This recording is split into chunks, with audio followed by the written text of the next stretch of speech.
می آمده کاری میاد کردن که ریگ بته بکرین نابین نبودم این عویز و زمار دا بودم اوجی بودم یکیش داخازیت خلق زماره بودم الهیواسه بودم شا تقریبا 18 سه بودم جناب سروکی سردان آوری کرد کمبینه گل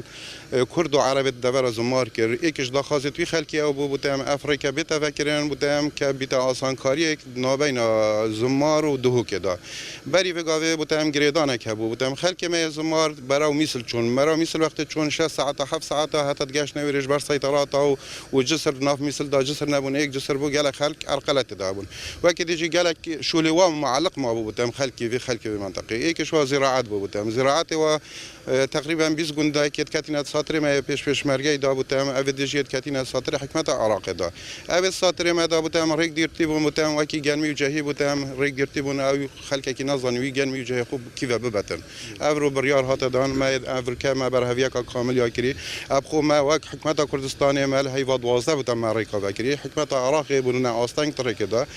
بس بری دو روز بودم ما جرکادی حکمت عراق وفدک یا وهات محور بودم روشاوای دیجله بودم گل شیخ علی امریش نخاری بودم سر چند بند دکا امریش نخاری او بند جبهه بین افریقا 21 هیوه بودم و ما همی آماده کاریت خود کردیم که امریکا وکین افریقا بودم